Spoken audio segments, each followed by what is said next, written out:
자비로우신 아버지 하나님, 날마다 생명과 평안을 부어주시고 오늘도 주님과 함께 동행할 수 있도록 은혜 내려주시니 감사합니다. 성령님 이곳에 임재하셔서 말씀과 함께 세상을 축복하는 한 해 되게 하시고 성령의 능력으로 수많은 생명이 살아나는 부흥의 역사를 경험할 수 있도록 우리에게 임재하여 주옵소서. 우리의 심령마다 세상에 줄 수 없는 평강으로 주님 함께 하시고 이 교회가 다시 새로워지게 하시고 주님의 영으로 충만케 하여 주옵소서. 혼란하고 무질서하며 갈 길을 잃은 이 나라 이 민족을 불쌍히 여겨주시고 정치권의 혼란이 속히 안정되게 하시고 국민들이 평안한 가운데 여호와를 섬길 수 있는 이 땅 되게 하여 주시옵소서. 이것에 성령님이 오셔서 오늘도 말씀을 통해 우리에게 복을 내려 주시옵소서. 예수님의 이름으로 기도합니다. 아멘. 할렐루야. 반갑습니다. 1월 15일입니다. 1월을 시작한 지가 엊그제 같은데 벌써 절반이 지났습니다. 1월 15일 새벽이고요. 오늘 수요일입니다. 요한복음 5장 1절에서 18절까지를 함께 읽도록 하겠습니다. 요한복음 5장 1절부터 같이 교독으로 읽겠습니다. 그 후에 유대인의 명절이 되어 예수께서 예루살렘에 올라가시니라.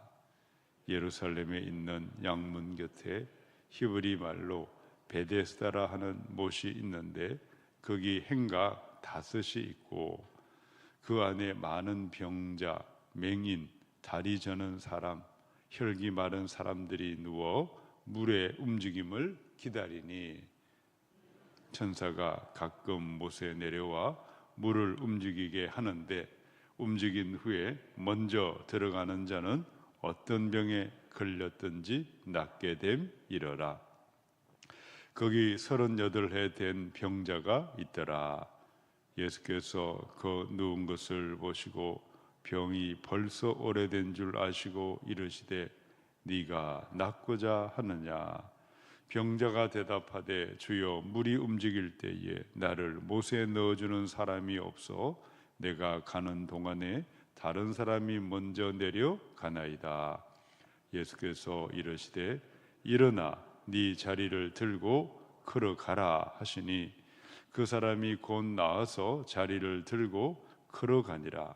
이 날은 안식일이니 유대인들이 병 나은 사람에게 이르되 안식일인데 네가 자리를 들고 가는 것이 옳지 아니하니라.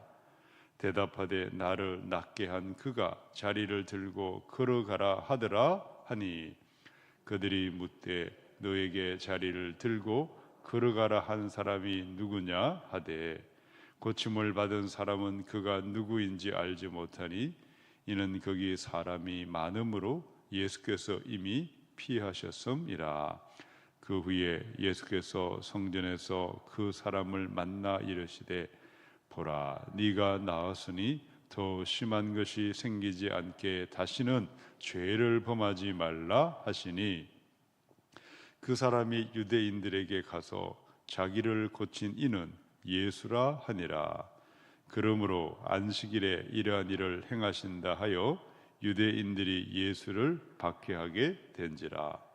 예수께서 그들에게 이르시되 내 아버지께서 이제까지 일하시니 나도 일한다 하시매 유대인들이 이로 말미암아 더욱 예수를 죽이고자 하니 이는 안식일에 범할 뿐만 아니라 하나님을 자기의 친아버지라 하여 자기를 하나님과 동등으로 삼으심이러라. 아멘. 성령님 은혜 내려주시고 주님과 동행할 수 있도록 함께하여 주옵소서. 예수님의 이름으로 기도합니다. 아멘. 요한복음의 5장을 보시면 예루살렘의 양문 곁에 베데스다 연못이 등장을 합니다.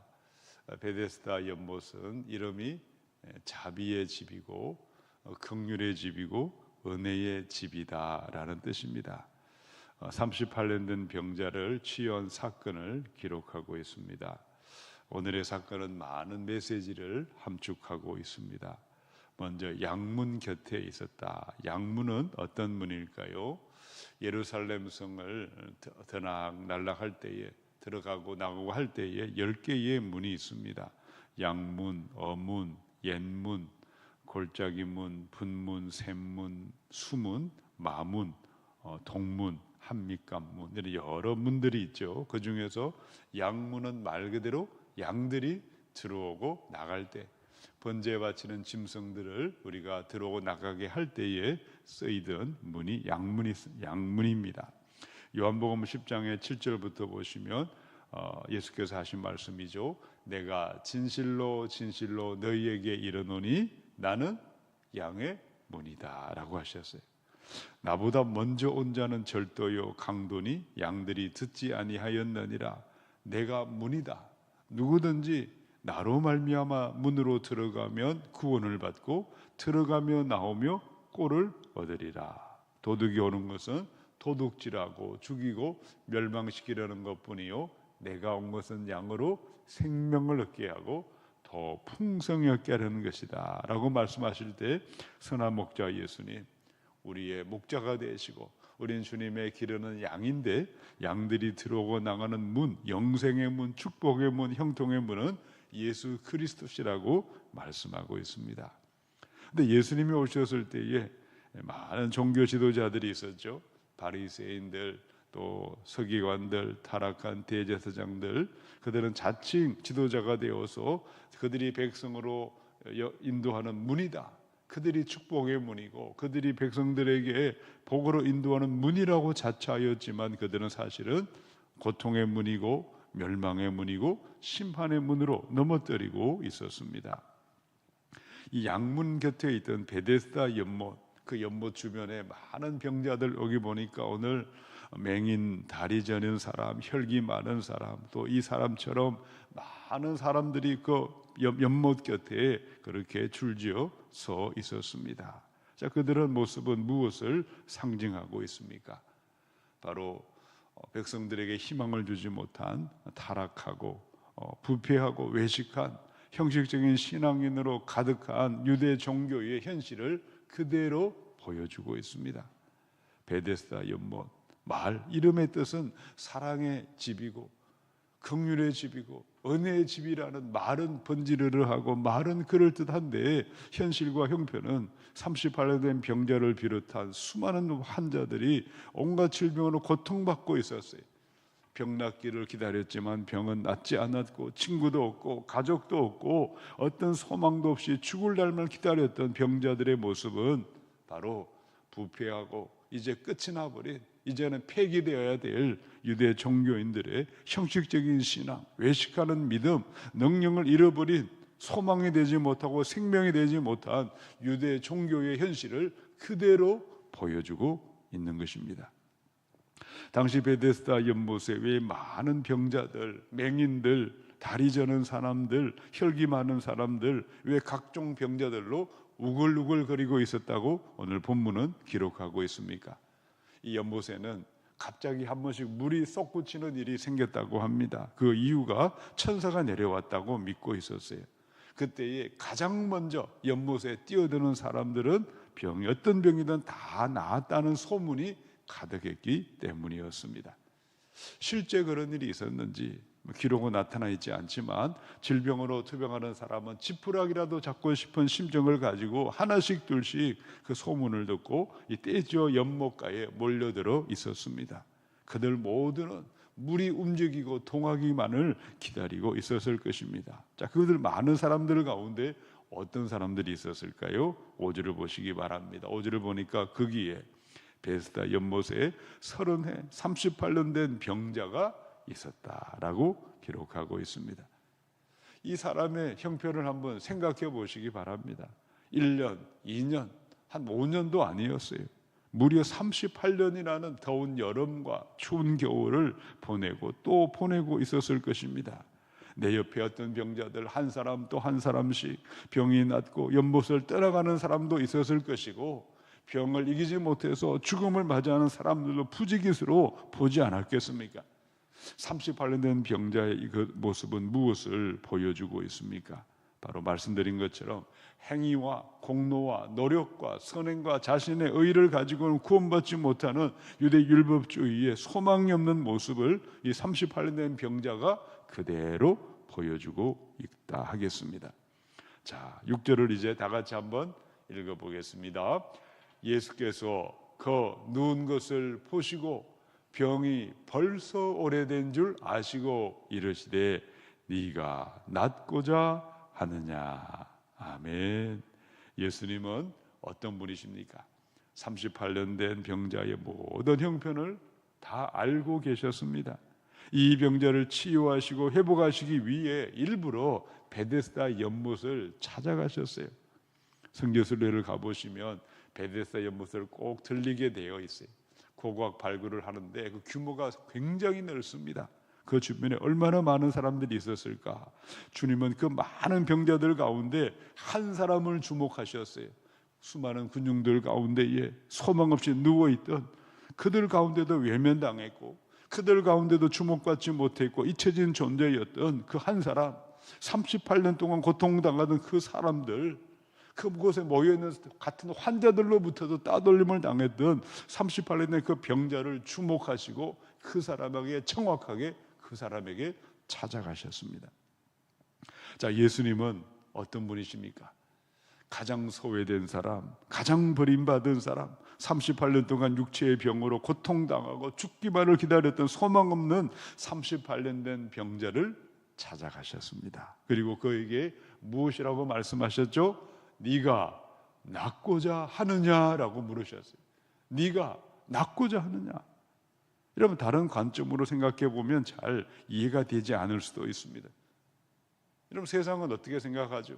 아니, 주님이 시간을 내서 그곳에 가셨으면 그 38년 된 병자만이 아니라 수많은 사람들이, 환자들이 우글우글거리고 있었을 텐데 제자들을 시켜서 말씀을 하시든지 다 일어나거라, 다 여기로 모여라, 구주가 오셨다, 그리스도 메시아가 오셨다, 병낫기를 원하느냐, 누구든지 여기로 와라, 너희 모두 내가 한꺼번에 고쳐주겠다.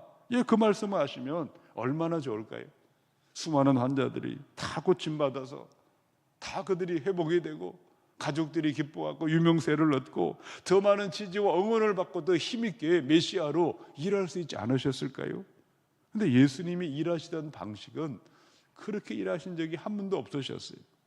네가 낫고자 하느냐?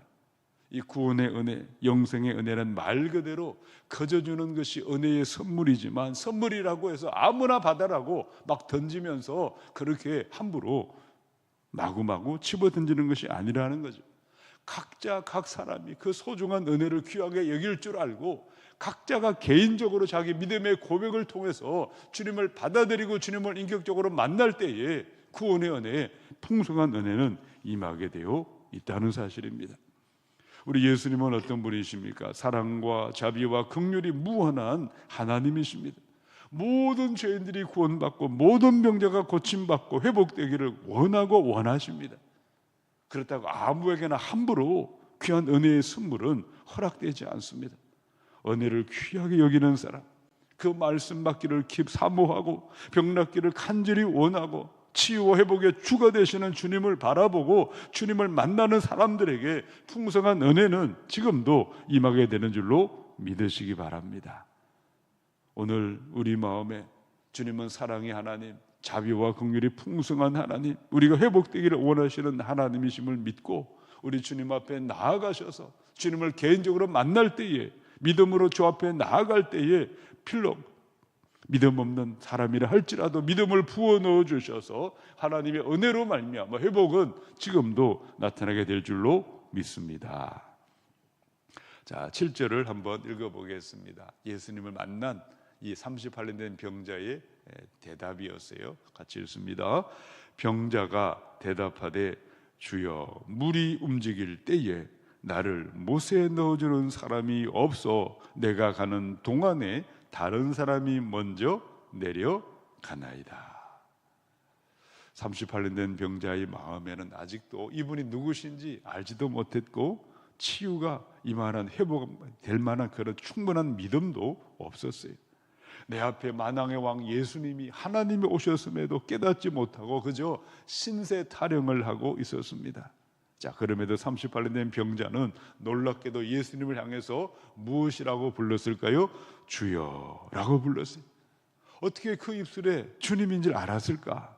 놀랍게도 그는 예수님을 향해서 자신의 병이 나을 것이라는 희망은 별로 없었지만 그래도 주님이라고 부르면서 주 이름을 부르고 자신의 처지를 그대로 말씀드렸습니다. 여러분, 누구든지 예수님을 만날 때, 예수님이 내 삶에 찾아올 때에 주님의 말씀 한마디면 병이 떠나가고 회복에 임하고 치유의 은혜가 지금도 나타나게 됨을 믿습니다. 자, 8절을 보시기 바랍니다. 8절 같이 한번 읽어보겠습니다.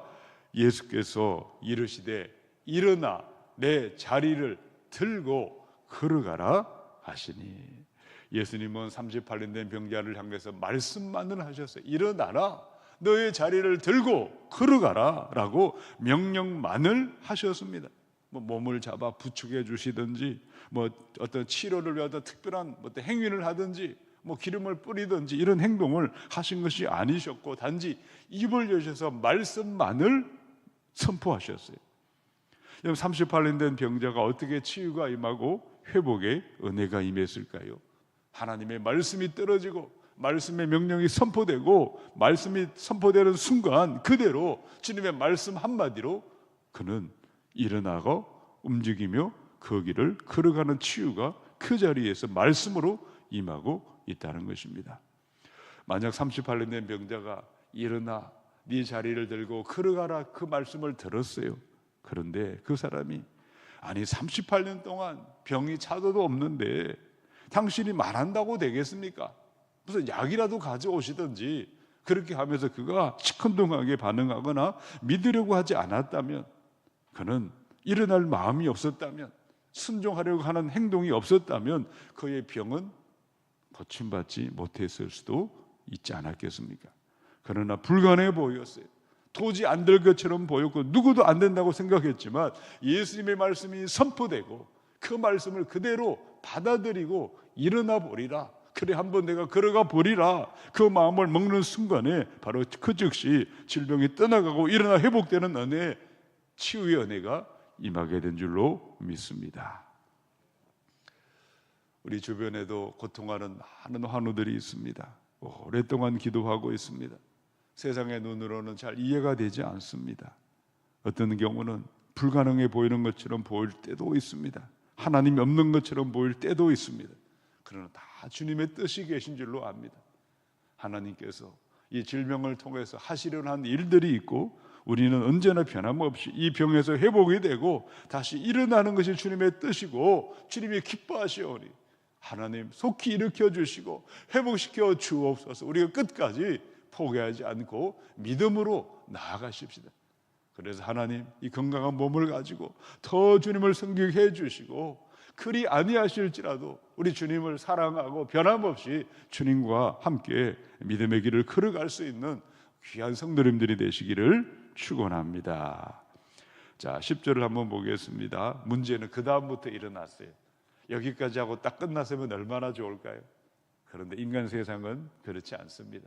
10절을 보니까 유대인들이 병 나은 사람에게 이르되 안식일인데 네가 자리를 들고 가는 것이 옳지 아니하니라. 이 놀라운 충격적인 그런 반응이 기록되어 있어요.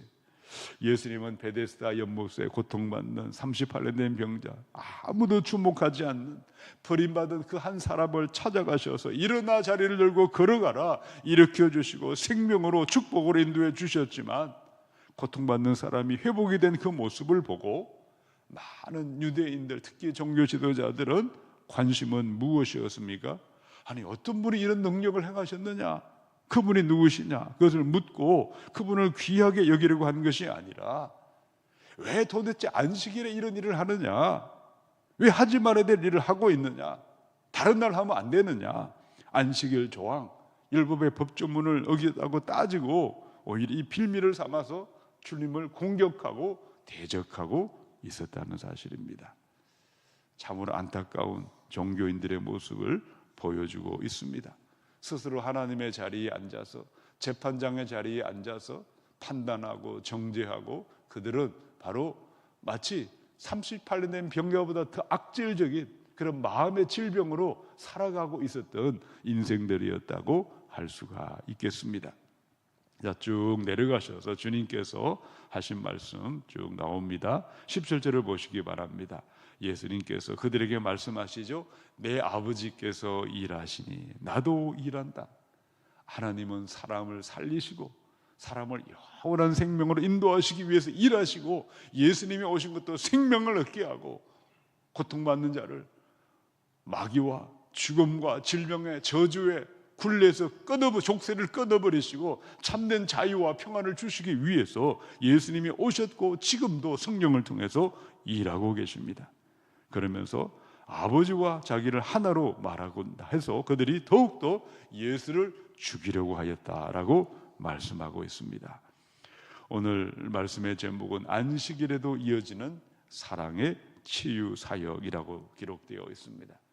사람을 살리는 일, 우리가 목회를 하는 일, 성도로 재직으로 일하는 이 모든 삶은 무풍지대 가운데 박수 받으며 일하지 않습니다. 환난도 있고 핍박도 있고 오해도 있고 조롱도 있고 공격도 있고 죽이려고 달려드는 일들도 생겨날 수 있지만, 우리 주님과 함께할 때에 반드시 우리 주님은 그 사람을 들어 사용하시고 이 땅에 생명 살리는 역사가 나타나게 될 줄로 믿습니다.